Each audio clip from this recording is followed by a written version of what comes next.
The morning light filtered through the tall windows of downtown Seattle, casting long shadows across the busy sidewalks. Sarah Chen walked slowly toward her office building, her footsteps echoing softly against the concrete.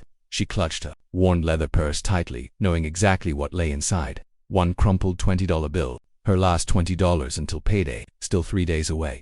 Sarah had been working at Morrison Tech Solutions for 2 years now, starting as a junior marketing coordinator straight out of college. The pay was modest, barely enough to cover her tiny studio apartment and basic expenses, but she loved her job, loved the creative challenges and the small team that felt more like family than co-workers. This month had been particularly tight. Her car had needed unexpected repairs, and her grandmother's birthday gift had stretched her budget to its breaking point. Now, as she walked past the familiar coffee shops and food trucks that lined the street, she calculated carefully. $20 had to cover lunch for the next 3 days. $7 each day, with $1 to spare. The morning passed quietly at her desk. Sarah worked on a presentation for next week's client meeting, losing herself in color schemes and font choices. Around noon, her stomach began to rumble softly, reminding her it was time for her carefully budgeted lunch. She made her way to Tony's Deli, a small sandwich shop tucked between a bookstore and a flower shop. The owner, Mr. Tony, always smiled warmly and sometimes slipped extra pickles into her order when he thought she wasn't looking. Today, she ordered her usual a simple turkey sandwich and a small bag of chips, $6.50. Perfect. As Sarah waited for her order, she noticed a man standing near the counter patting his pockets with growing frustration. He was probably in his early 30s, with dark hair and kind eyes that held a touch of embarrassment. He wore a well-tailored shirt, though she noticed it was slightly wrinkled as if he'd been traveling. "I'm so sorry," the man said to Mr. Tony, his voice carrying a slight accent she couldn't quite place. "I seem to have left my wallet in my other jacket. I was sure I had it with me." Mr. Tony nodded sympathetically. "It happens to everyone, son, don't worry about it." The man looked genuinely distressed. "I haven't eaten since yesterday evening. I just flew in this morning for a new job, and everything's been so rushed." He ran a hand through his hair.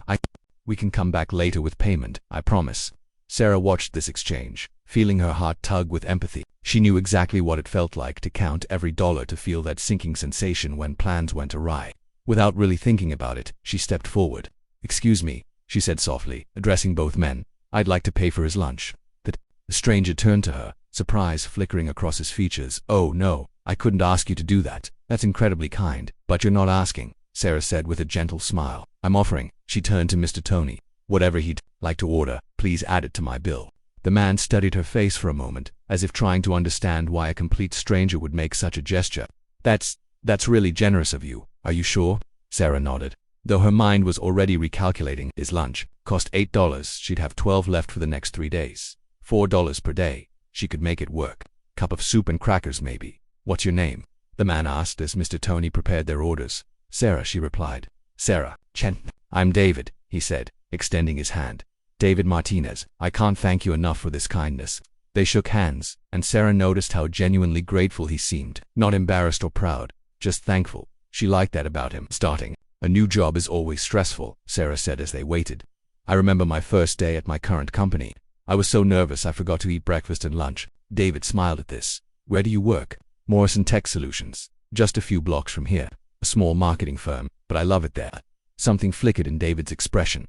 But before Sarah could analyze it, Mr. Tony called out their orders. David's sandwich and soup came to $9. Combined with her meal, the total was $15.50. Sarah handed over her $20 bill, accepting the small pile of change that would need to last her until Friday. "Would you like to sit together?" David asked as they collected their food. "I'd enjoy the company, and I feel like I should at least get to know the person who rescued me from hunger." Sarah agreed, and they found a small table by the window. The afternoon sunlight streamed in, warming their faces as they unwrapped their meals. "So what kind of work brings you to Seattle?" Sarah asked, taking a small bite of her sandwich to make it last longer. David paused, seeming to choose his words carefully. "I'm in business management. Technology sector. The company I'm joining. Well, let's just say it's going to be a big change for everyone involved." They talked easily as they ate. David asked thoughtful questions about her work, her life in Seattle, her dreams for the future. Sarah found herself opening up about her goals in marketing, her hope to eventually lead creative campaigns for major clients. "You clearly have passion for what you do," David observed. "That's rarer than people think." As their lunch wound down, David reached into his shirt pocket and pulled out a business card. "I know this might sound strange, but I'd like to stay in touch. Your kindness today meant more than you know." Sarah accepted the card, glancing at it briefly before tucking it into her purse. They parted ways outside the deli. David heading toward the business district while Sarah returned to her office. The rest of the week passed in its usual rhythm. Sarah stretched her remaining $4 across soup and crackers, telling herself it was almost like a cleanse. On Friday afternoon, as she was gathering her things to leave, her supervisor knocked on her cubicle wall. "Sarah, could you join us in the conference room? There's someone I'd like you to meet." Curious, Sarah followed her supervisor down the hall. The conference room was fuller than usual, with most of her colleagues already seated around a large table. At the head of the table stood a familiar figure.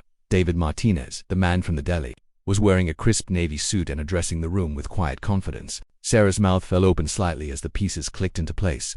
"I'd like to introduce our new CEO," her supervisor was saying. "David Martinez comes to us from Martinez Consulting Group, and he has extensive experience in growing technology firms like ours." David's eyes found Sarah's across the room, and he smiled warmly. "I'm looking forward to working with each of you," he said to the group. "I believe in recognizing and nurturing the kind of character and compassion that makes a company truly successful." After the meeting, as colleagues filed out chatting excitedly about the changes ahead, David approached Sarah. "Small world," he said with that same genuine smile she remembered from the deli. Sarah felt her cheeks warm. "I had no idea ... I mean, when you said technology sector ... I wanted to tell you, but I also wanted to see the real you, not someone trying to impress the new boss." David's expression grew serious. "What you did that day," Sarah showed me, "exactly the kind of person I want on my leadership team." "Leadership team?" Sarah's voice came out as barely a whisper.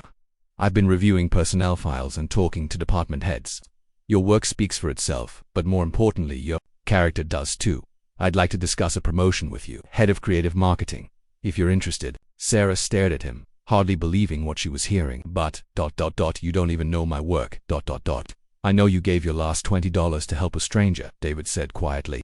"That tells me everything I need to know about who you are. The skills can be developed. Sarah, character like yours can't be taught."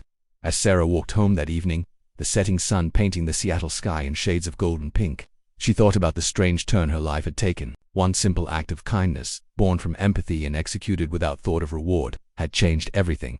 In her purse, next to David's business card, sat the offer letter he'd given her. A salary that would more than double her current pay, benefits that would give her security she'd never known, and the opportunity to lead the creative vision for a growing company. But more than the money or the title, Sarah felt something she hadn't experienced in a long time: the deep satisfaction that comes from knowing that goodness, even in small doses, has power in the world sometimes. She reflected, "The best investments we make are the ones that cost us everything we have to give."